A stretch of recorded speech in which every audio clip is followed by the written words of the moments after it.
안녕하세요. 저는 결혼 13년 차인 40대 중반 주부입니다. 저의 이야기를 들으시면 조금 놀라실 수도 있을 것 같아요. 하지만 지금은 마음을 다잡고 살고 있습니다. 지난날 저희 과오를 되새기며 다른 분들은 저와 같은 실수를 하지 않았으면 하는 마음으로 이 사연을 보냅니다. 때는 결혼한 지 얼마 안 됐던 때로 신혼이나 다름없던 시기의 이야기입니다. 저와 남편은 이세를 보기 위해 부단히 노력했지만 아기 천사는 찾아오지 않았고 그로 인해 부부관계는 삭막하고 건태로운 상태였습니다. 건태로운 부부관계를 대신하여 직장일에 몰두하던 시기였죠. 게다가 남편은 사업을 시작했던 터라 이렇다 할 뚜렷한 성과도 없었던 상태였습니다. 거의 저 혼자 외벌이하는 상황과 다름없었습니다. 결혼하고 나서부터 되는 일이 하나도 없어. 피차 일반이야. 나도 힘들어. 당신만 힘든 거 아니야? 애 지운 적 있으면 임신도 잘 안 된다던데. 당신 혹시 아니지? 무슨 소리야? 당신 진짜 어떻게 된 거 아니야? 어떻게 그런 말을 할 수가 있어? 남편은 매사 예민해졌고 저는 그런 남편을 더 이상 받아주기 힘들었어요. 연애만 5년을 하고 결혼한 남편이었는데 어떻게 그런 소리를 할 수 있을까요? 게다가 저는 그 당시 유산도 몇 번 했던 터라 몸도 마음도 너무나 지쳐 있었던 때였습니다. 그 당시 제 인생은 반짝거리는 무언가가 사라지고 잿빛 속에 갇혀있는 느낌만 가득했습니다. 그리고 저는 새로운 변화를 위해 이직을 했어요. 그러던 중 저의 삶에 커다란 변화가 찾아왔어요. 이러면 안 되지만 새로 이직한 회사의 상사에게 끌리게 되었어요. 그는 남편과 달리 여유 있는 태도를 지녔었죠. 저를 대하는 상사의 태도도 다른 동료들을 대할 때와 달랐습니다. 계속해서 개인적인 연락을 하는 상사를 밀어내기도 했었지만 그 당시 저는 무언가에 홀렸었는지 결국 마음이 이끌리는 대로 끌려갔어요. 미연 씨, 기운이 하나도 없어 보여요. 저랑 퇴근하고 회사 앞 공원에서 잠깐 산책이나 할까요? 얼른 집에 가서 남편의 저녁 식사를 준비해야 했지만 저는 냉큼 상사의 제안을 받아들였습니다. 시원한 밤 공기를 맞으며 공원 한 바퀴를 도니까 어느 정도 가슴이 뚫리는 느낌도 들었어요. 미연 씨, 결혼한 지 얼마나 됐죠? 한 3년 됐죠. 한참 싸울 때네요.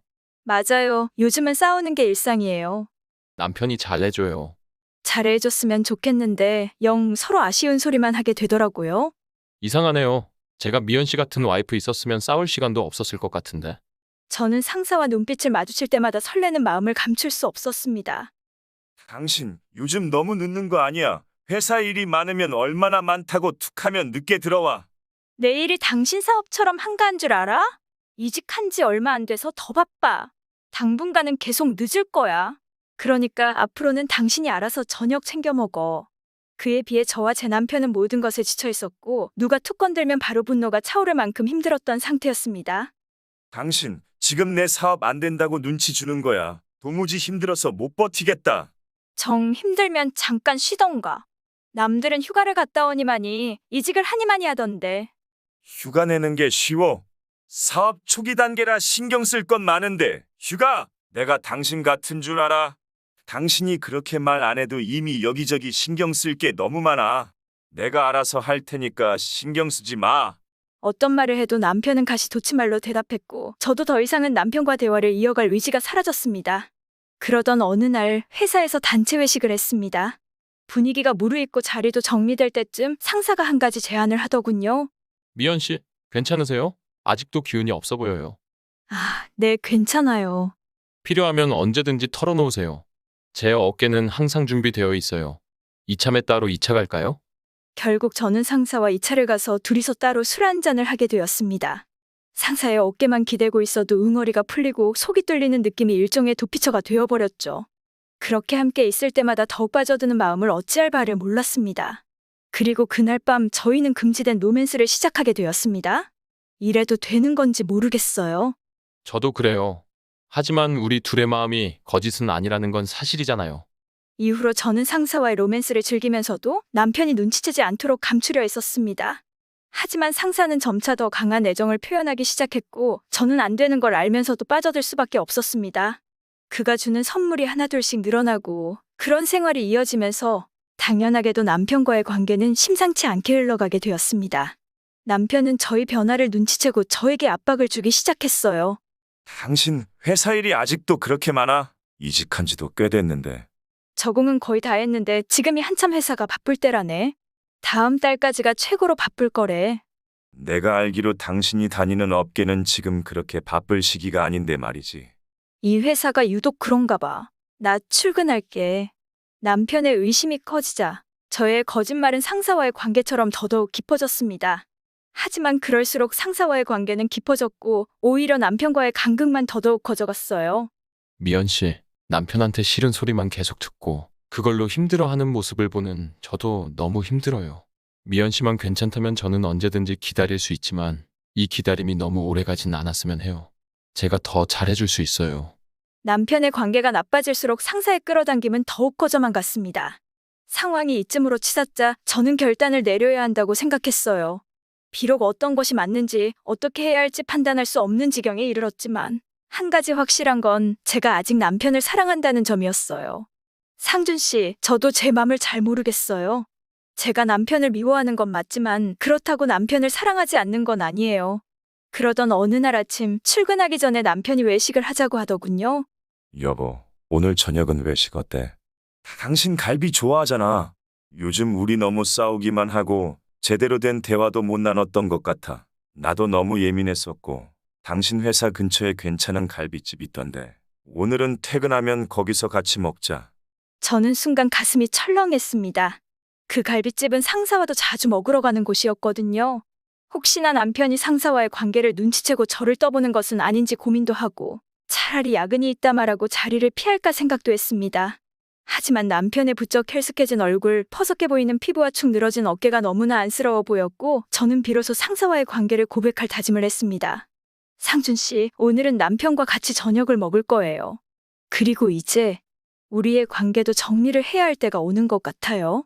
전 엄연히 결혼을 해서 남편이 있는 유부녀고 상준 씨는 아직 미혼이잖아요. 상준 씨는 저보다 더 좋은 여자를 만날 자격이 충분한 사람이에요. 미연 씨, 우리가 만난 타이밍이 조금 어긋났을 뿐이에요. 제가 미연 씨를 생각하는 만큼 미연 씨도 그만큼 저를 생각할 거라 믿어요. 사업 욕심으로 와이프 힘들게 하는 것보다 안정적인 월급을 받으면서 서로 트러블 없이 지내는 부부 사이가 더 행복한 거 아닐까요? 저는 돈으로 남편을 판단하고 부부 사이를 단정짓지 않아요. 돈을 조금밖에 못 벌어도 서로 의지하고 응원하는 사이를 원하는 거예요. 그래서 미연 씨한테 못된 말만 하는 남편이 의지가 된다는 거예요. 저는 대답을 할 수 없었습니다. 하지만 제가 중심을 잡아야 모든 것이 원래대로 돌아갈 수 있다는 사실만큼은 깨닫고 있었죠. 그렇게 저녁이 되었고 저는 남편과 함께 예약한 식당으로 갔습니다. 남편과 간만에 술을 마시며 서로 허심탄회하게 이야기를 하려던 그때 미연 씨, 상사가 나타났습니다. 김상준? 그리고 남편이 상사를 보며 상사의 이름을 부르는 게 아니겠어요? 남편과 상사는 이미 서로 아는 사이 같은 눈치였습니다. 박무혁, 넌 그때부터 지금까지 나한테는 도저히 넘을 수 없는 벽이구나. 상준 씨, 그게 무슨 말이에요? 갑작스레 돌변한 상사의 태도와 말투에 깜짝 놀라 그를 불렀지만 상사는 이미 다른 사람이 된 것처럼 행동했습니다. 어? 거의 다 넘어왔는데. 김상준, 너 또 나한테 무슨 짓을 한 거야? 이게 무슨 상황인 거야? 알고 보니 상사는 남편과 대학 시절의 동기였고 입학 때부터 서로 경쟁하던 사이였다고 합니다. 상사에게 제 남편은 시험 점수나 인맥이나 여러모로 뛰어넘을 수 없는 존재였고 결국 좌절감에 전공까지 바꿨다더군요. 그때부터 지금까지 상사는 제 남편의 SNS를 계속해서 염탐하며 열등감에 사로잡혀 있었다고 합니다. 이윽고 상사는 남편의 SNS를 염탐하다가 저의 얼굴과 이름을 알게 되었는데 우연히도 그가 다니고 있는 회사에 제가 이직을 해오자 남편에 대한 경쟁심이 다시 발동했다고 하더라고요. 박무혁, 너는 옛날부터 내가 원하던 거를 제일 먼저 가졌고 제일 먼저 이뤄냈어. 나도 계속 너를 의식하게 되는 게 싫어서 일부러 전공도 바꿨지만 너의 그림자가 계속 나를 따라다니는 것처럼 느껴졌어. 상사는 저와의 비밀스러운 관계를 통해 남편과 저의 사이를 끊어내려 했던 것이었습니다. 제가 남편과 이혼을 하게 되면 상사는 저와 새롭게 시작해서 남편에 대한 열등감을 벗어나고 승리감을 느끼려 했던 거였어요. 미연 씨와 잘 되면, 그렇게 되면 너의 그늘에서 비로소 벗어날 수 있을 거라 생각했어. 남편은 상사의 말을 듣고 모든 사실을 알게 되었고 난무하는 감정에 휩싸인 듯 보였습니다. 김상준, 너가 감히 내 와이프를 건드려 이 개돼지만도 못한 새끼야. 넌 갖고 싶은 건 뭐든 가질 수 있었지. 가질 수 없는 거에 대한 슬픔을 알기나 해. 아무리 쫓아가도 잡히지 않아서 밑바닥으로 내려가는 그 감정을 너가 알아. 남편은 끓어오르는 분노를 뒤로하고 결국 저와의 관계를 회복하고자 결심했습니다.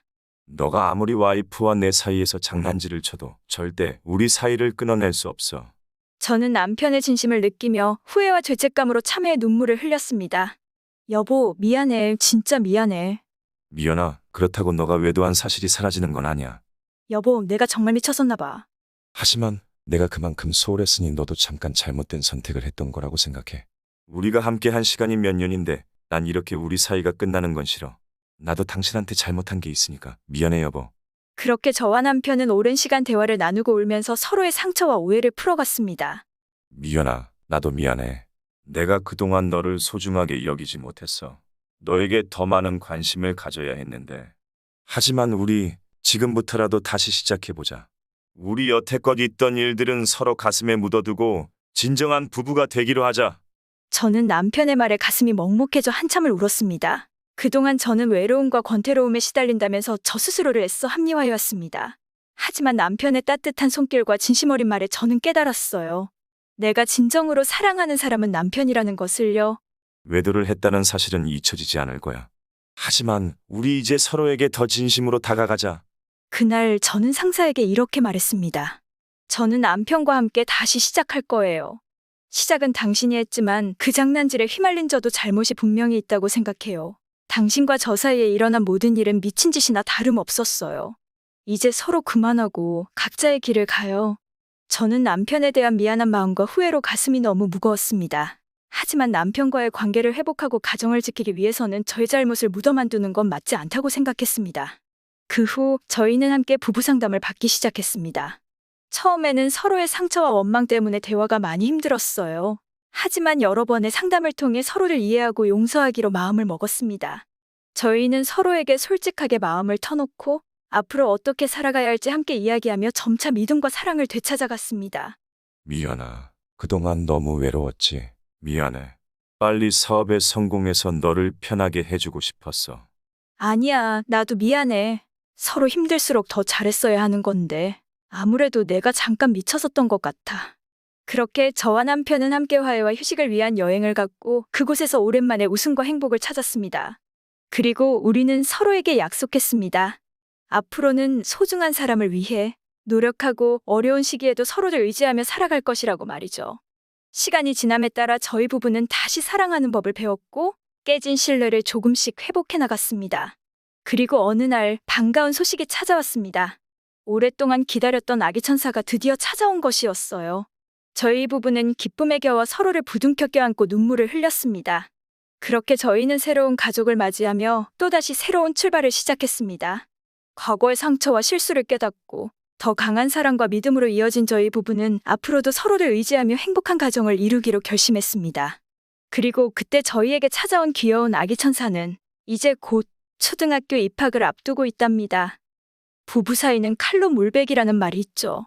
청취자 여러분 중에서도 현재 배우자와 관계가 좋지 못한 분이 계시다면 잠깐의 권태롭고 위태로운 관계를 현명하게 헤쳐나가시길 바라는 마음으로 저의 사연을 소개해드려봤어요. 저처럼 바보 같고 멍청하게 행동하지 마시고 부부답게 진실된 대화와 소통으로 고난을 이겨내시길 바랍니다. 제 이야기 들어주셔서 감사드려요.